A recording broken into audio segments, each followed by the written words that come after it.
नैन से नैन अब तो मिलाओ, नैन से नैन अब तो मिलाओ, कब तक हमसे बचते रहोगे, हम चुरा लेंगे दिल। इस श्री सद्गुरु भक्ति योग सत्संग केंद्र सिवान के आज के इस सत्संग में आप सभी का हार्दिक अभिनंदन करता हूँ, हार्दिक नमन करता हूँ। बोलिए श्री सद्गुरुदेव भगवान की जय। हारे थे और जब तक शरीर में थे प्रत्यक्ष रूप से, जैसे हम और आप, हम लोग जो अभी बैठे हैं देख रहे हैं एक दूसरे को, ये प्रत्यक्ष दर्शन है। जब तक शरीर में थे तब तक प्रत्यक्ष रूप से लोगों का कल्याण किए, और जब शरीर त्याग दिए तो व्यापक रूप से, कहते हैं ना कि हरि व्यापक सर्वत्र समाना और प्रेम के प्रकट हो ही मैं जाना। इस समय स्वामी जी व्यापक रूप में सर्वत्र व्याप्त होकर और सूक्ष्म रूप में सबका कल्याण करते हैं, कर रहे हैं। सद्गुरु भगवान के पास हम लोगों का कल्याण सदैव होता है। कहा गया है कि तीर्थ नहाए एक फल और संत मिलन फल चार, और सद्गुरु मिले अनेक फल कहे कबीर विचार। तीर्थ के नहाने से एक फल की प्राप्ति है, वहीं संतों के मिलने से 4 फलों की प्राप्ति है, और सद्गुरु भगवान के मिल जाने पर अनेक फल की प्राप्ति है। यानी हमारा कल्याण ही कल्याण है। तो हम लोग हमेशा यही सोच हम लोगों की रहती है कि जहाँ एक जगह जाने से सब तरह की वस्तुएं प्राप्त हो जाए, वहाँ हम लोग जाएं। जैसे हम लोग मॉल में, शॉपिंग मॉल में पहुँचते हैं, एक छत के नीचे सारी वस्तुएं हमारे उपयोग की, हमारे दैनिक उपयोग की सारी वस्तुएं एक छत के नीचे वहाँ मिल जाती हैं। इसलिए हम लोग 10 दुकान में जाकर एक शॉपिंग मॉल में पहुंचते हैं जहां हमें सारी वस्तुएं मिल जाती हैं। उसी प्रकार से एक श्री सद्गुरुदेव भगवान के चरणों में ध्यान लगाने से, एक श्री सद्गुरुदेव भगवान के दर्शन करने मात्र से हमारा अनेक तरह का फल है। यानी जो हम मनोकामना रखते हैं, जो हमारी कामनाएं होंगी, वो सबकी पूर्ति एक जगह से होगी, श्री सद्गुरुदेव भगवान के चरणों में पहुंचने से। और श्री सद्गुरुदेव भगवान के चरणों में पहुंचने के लिए हम लोगों को कहाँ जाना पड़ता है?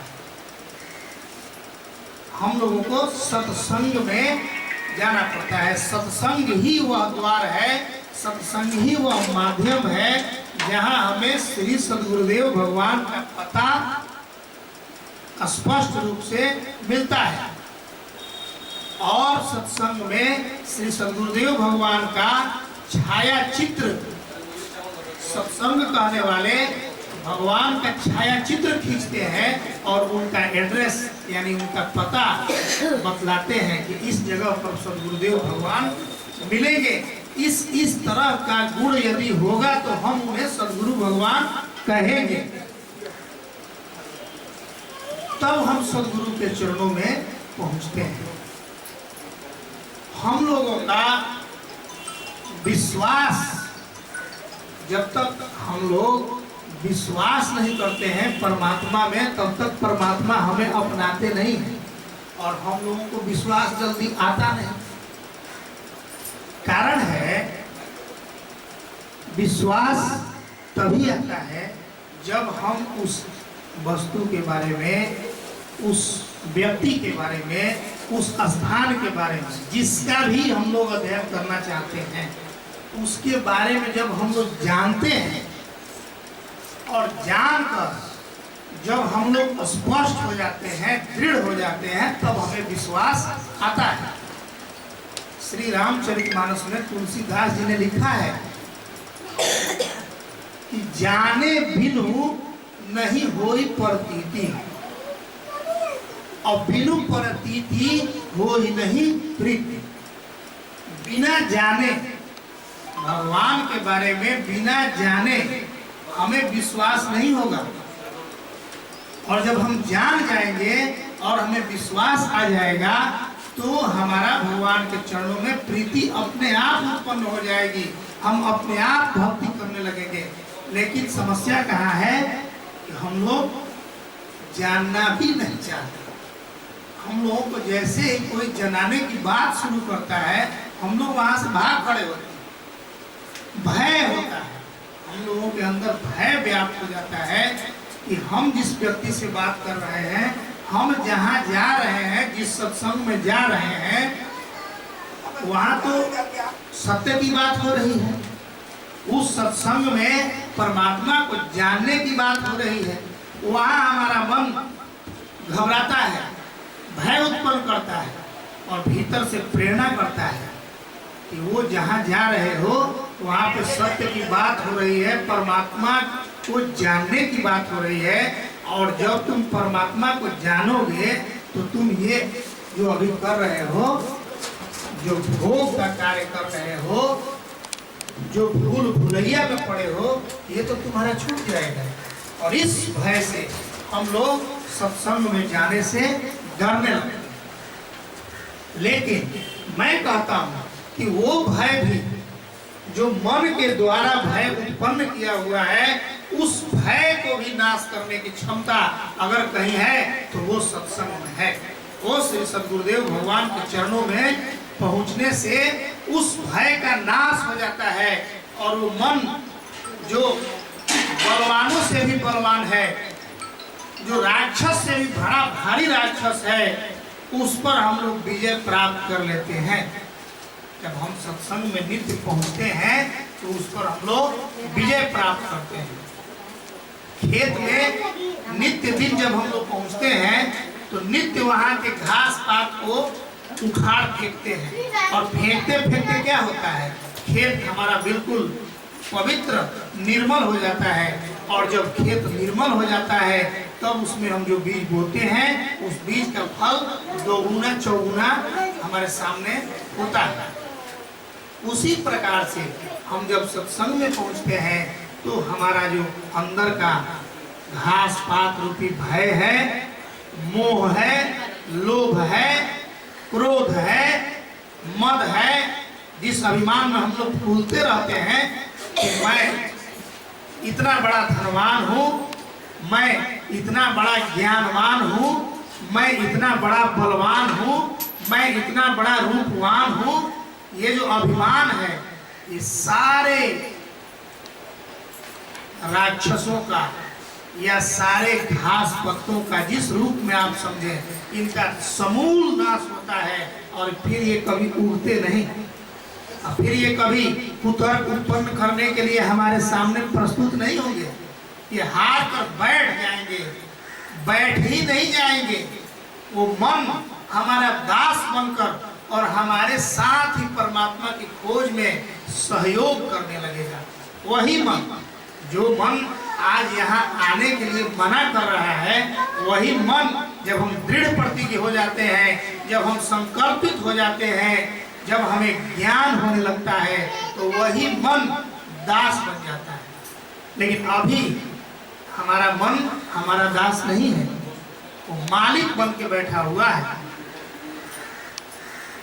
हम लोग परमात्मा की राह में जब चलते हैं ना, तो अगर हम लोग विचार करें कि झूठा ही सही, मन पहले मना करता है कि आपको वहां नहीं जाना है, तो उसकी एक युक्ति है, एक तरकीब है, एक उपाय है कि मन को समझाएं हम लोग कि चलो कोई बात नहीं है, झूठ ही चलो, दिखावा के लिए ही चलो।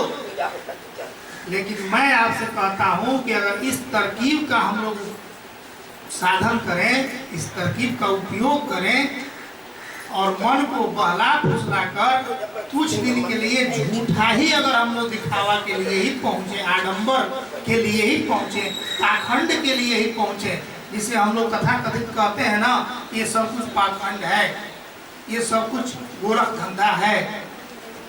मैं कहता हूं कि उसी पाखंड में भी अगर आप इस दरवाजे पर, ये हमारा कल्याण होगा कहाँ?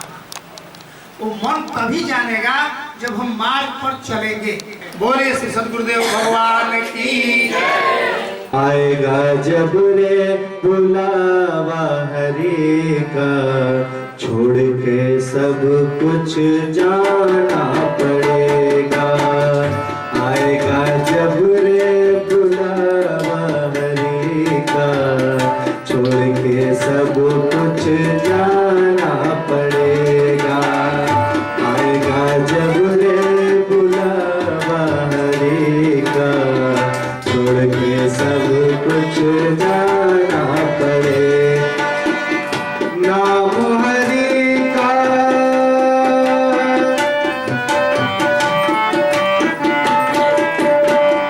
नाम हरि का साथ जाएगा। नाम हरि का साथ जाएगा, और तो कुछ ना ले पाएगा, और तो कुछ ना ले पाएगा। आएगा जब रे, आएगा जब रे बुलावा हरि का, छोड़ के सब कुछ जाना पड़ेगा। आएगा जब रे बुलावा हरि का, छोड़ के सब कुछ जाना पड़ेगा। सुमिरन हरि की साच कमाई, सुमिरन हरि की साच कमाई, झूठी जग की सब है सगाई, झूठी जग की सब है सगाई। आएगा जब रे, आएगा जब रे बुलावा हरि का, छोड़ के सब कुछ जाना पड़ेगा।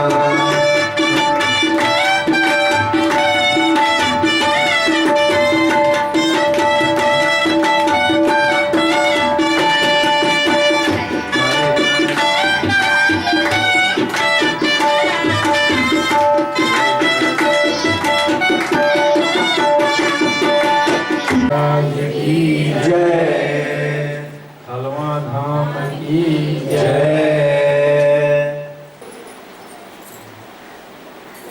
अभी यह बालक एक भजन सुनाया, आएगा जब रे बुलावा हरि का, छोड़ के सब कुछ जाना पड़ेगा। ये सारी दुनिया जानती है कि हमें सब कुछ छोड़कर ही जाना है, और हम एक दूसरे से कहते हैं कि क्यों है किए, क्या फायदा है। अगर नहीं विश्वास है तो जिसने हाय किया है उसको जाकर देख लो। हम एक दूसरे से कहते हैं, लेकिन स्वयं हम वही करते हैं।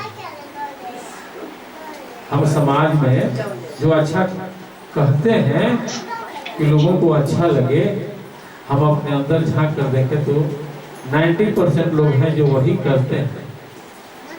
वो दूसरे को उपदेश देते हैं, स्वयं गलत करते हैं। ऐसा नहीं होना चाहिए। जिस दिन हम इस दुनिया से जाएंगे उस दिन हमारा सारा हिसाब किताब लिया जाएगा। हमने अपने जीवन काल में हमने क्या क्या किया, ये टोटल हिसाब। जैसे आज हम वीडियो करते हैं मोबाइल में, उसी प्रकार वह परमात्मा के दूत इस मृत्युलोक में सबका वीडियो कर रहे हैं। वहां कोई छुपा नहीं है।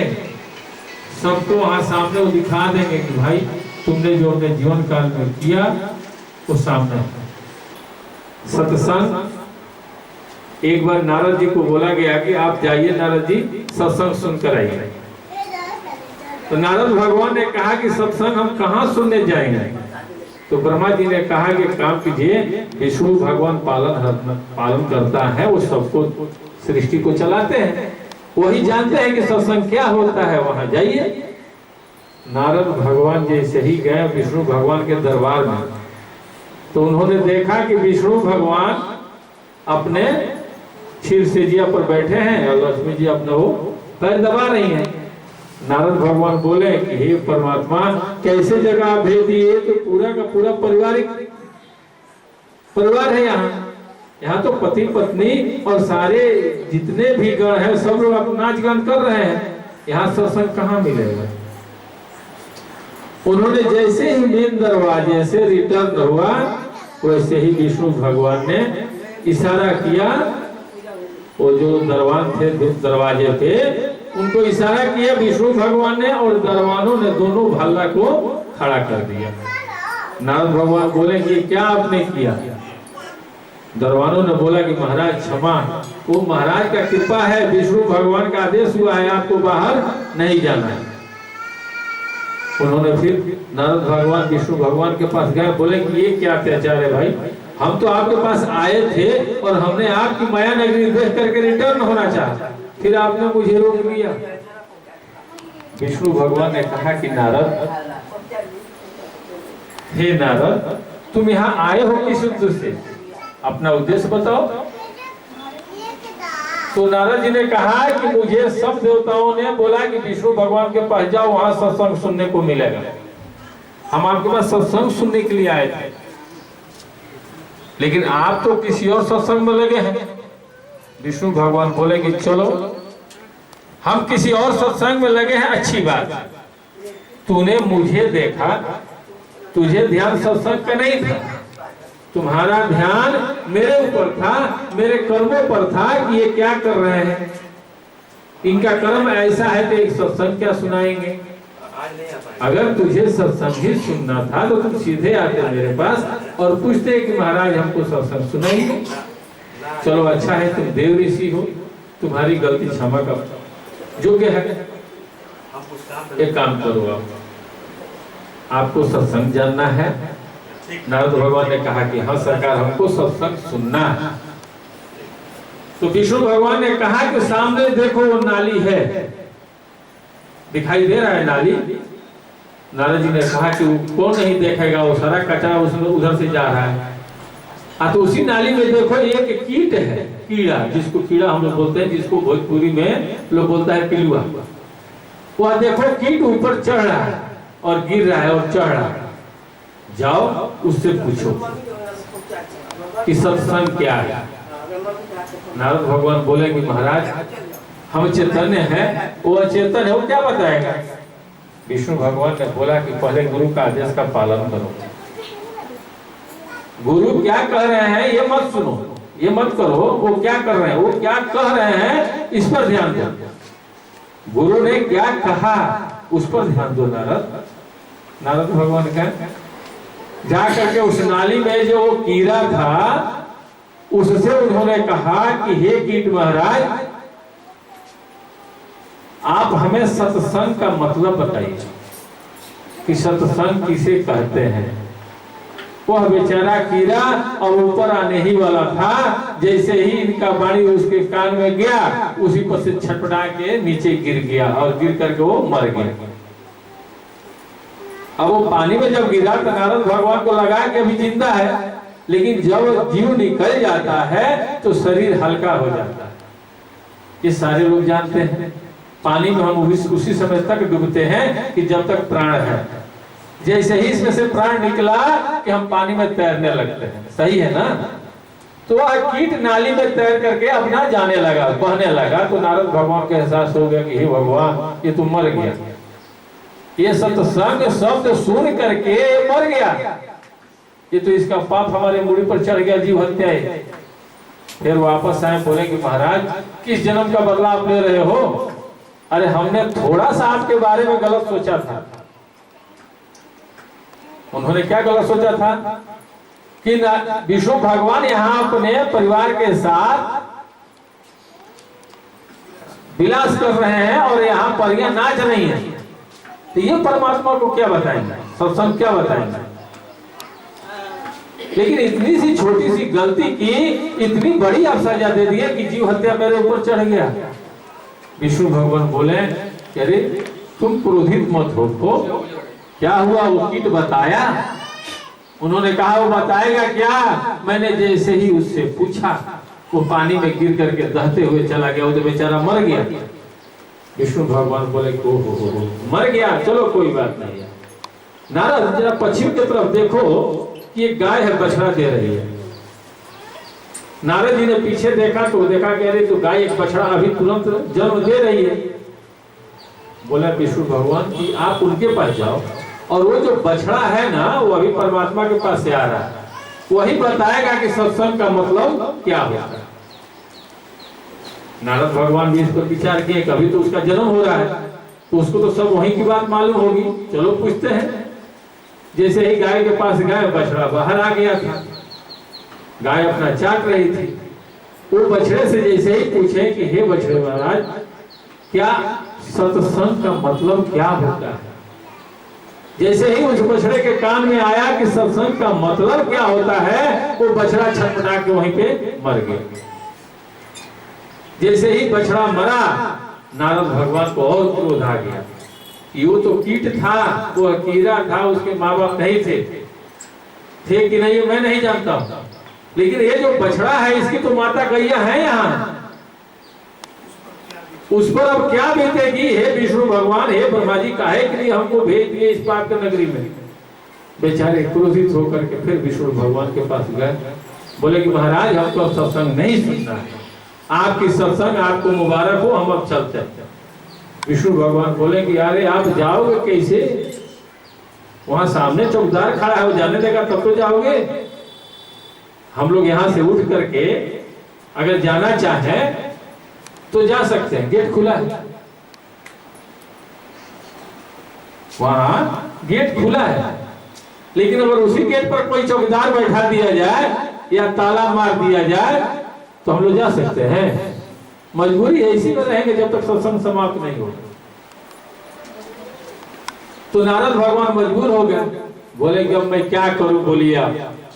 तो बोले कि अंतिम क्षण तुम्हें दे रहा हूं। एक फलाने राज्य में उस राजा को कोई वंश नहीं हो रहा था और आज 30 साल के बाद शादी हुए, 30 साल हुआ और आज उसके घर में एक नन्हा बालक जन्म लिया है। आप जाओ और उससे पूछो कि सत्संग क्या होता है। नारद भगवान बुझ गए कि आज ये हमको समाप्त करवा देंगे, इसलिए कि अभी तक तो जानवर के पास भेज रहे थे, आज उस राजा के घर भेज रहे हैं कि जिस राज्य में 30 साल से कोई वंश नहीं था और आज उस घराने में कोई बालक जन्म लिया है और मैं उससे पूछूंगा और वो बालक मर जाएगा और राजा हमको बंदी बना करके हमारा हत्या कर देंगे। हे विष्णु भगवान, आप हमको माफ कर दीजिए। विष्णु भगवान ने हंसा और कहा कि पहले गुरु पर भरोसा तो करो, गुरु पर भरोसा करो, आप जाओ। नारद भगवान डरते डरते राज्य में गए। राजा ने देखा तो बहुत गदगद हो गए कि चलो आज नारद भगवान, देव ऋषि नारद भगवान मेरे यहाँ साक्षात्कार दर्शन दिए हैं, मैं तो धन्य हूँ, बहुत इज्जत सत्कार किए हैं। अब नारद भगवान कहे तो कैसे कहे राजा से, किसी तरह से हिम्मत जुटा करके बोले कि राजन, मुझे आपके यहाँ आने का प्रपोजल जो है आप पूछेंगे नहीं। राजा ने पूछा कि ठीक है, अरे आप तो सर्वत्र हैं, बोला जाए। तो आज आपके घर में कोई बच्चा जन्म लिया, तो हम महाराज आज पत्थर पर दूध जाम गया। जैसे ही राजा ने कहा कि आज पत्थर पर दूध जम गया, वैसे ही नारद जी का कलेजा धन देखिए कि ये राजा इतना उसको मान रहा है कि पत्थर पर दूध जमा है और मैं जानता हूं कि जैसे पूछूंगा वैसे ही वो मर जाएगा, राजा पर क्या बीतेगा तो हमको छोड़ेगा नहीं। किसी तरह से हिम्मत करके राजा ने कहा कि ठीक है, जाइए आप हवेली में जाइए, रानी बैठी है, सौरी में है, आप उनसे भेंट कर लीजिए, आपको कौन रोका है। नारद भगवान हिम्मत जुटाते जुटाते महारानी के हवेली में गए, राजा के। और सौरी जो होता है, जहाँ हमारी माँ हमको जन्म देती है, उसको सौरी बोलते हैं देहात में। वहां दरवाजे पर जा करके और नारद भगवान मन ही मन सोच रहे हैं कि यहाँ से भागने का रास्ता किधर से मिलेगा, पहले ये तो देखो, नहीं तो हमको मान लेगा। रास्ता था कहाँ? वो तो हवेली था। वो जा करके बोले कि रानी, आपके पुत्र से कुछ बात करना है। रानी बोली कि महाराज, ये तो आप ही लोगों का दिया हुआ प्रसाद है, आप बात कीजिए। नारद भगवान डरते हुए उस बच्चे से पूछे कि हे बालक, अभी हे बालक कहे तो उनके ध्यान आया उनके चेहरे पर कि बालक बड़ी सुंदर है, हम छोड़ देते हैं, नहीं पूछेंगे। तब दिल के ध्यान आया कि नहीं, विष्णु उधर गुस्सा जाएंगे, वो जाने नहीं देंगे, मजबूरी है, मरता क्या नहीं करता, जो होगा देखेंगे। उस नारद भगवान ने उस बालक से पूछा कि हे बालक, सत्संग का मतलब क्या होता है? और जैसे ही उन्होंने पूछा कि सत्संग का मतलब क्या होता है, तो ये पूछने पर दो तो पीछे बीत चुका था। अब उनको ये डर था कि ये भी अब बीतेगा। और जैसे ही उनके मुखार बिंदु से निकला कि सत्संग का मतलब क्या है, वैसे ही बच्चा हंसने लगा। जब बच्चा हंसने लगा तब नारद भगवान को थोड़ा तसल्ली हुआ कि वो बच गए। वो बोले गुरुदेव बताइए, आप हंस रहे हैं। नारद को ये ध्यान आ गया कि कोई महापुरुष है, तभी तो नहीं मरे और हंस रहे हैं। वह राजा का लड़का बोला कि अरे नारद, आपने जब पहली बार पूछा था कि सत्संग का मतलब क्या है, वह जो कीट था, कीड़ा जो नाली में पिलुआ बन करके ऊपर चढ़ रहा था, आपने देखा था? तो हम तो मैं ही था।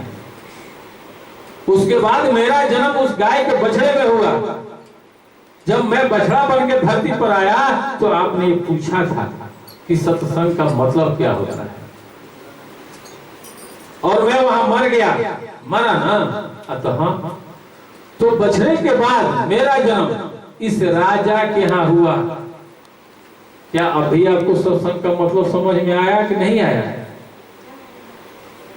नारद जी ने कहा कि अरे गुरुदेव, सत्संग का मतलब हमें समझ में आ गया कि सत्संग सुनने मात्र से अगर एक पिलुआ एक बछड़े का जन्म ले सकता है, एक बछड़ा एक राजा के घर में जन्म ले सकता है, तो क्या हम मनुष्य, हम चैतन्य हैं, सोचने समझने की शक्ति हमारे अंदर है। क्या हम अगर सत्संग सुनते हैं तो क्या हमारे अंदर हमारा कल्याण नहीं होगा? होगा कि नहीं होगा? होगा। तो हमारा कर्तव्य बनता है कि हम कम से कम सत्संग में जाएं। ध्यान मूलम गुरुमूर्ति, पूजा मूलम गुरुपदम, मंत्र मूलम गुरुवाक्यम, मोक्ष मूलम गुरु कृपा। बोलिए श्री सद्गुरुदेव भगवान की जय। अब सभी लोग खड़े हो जाएं।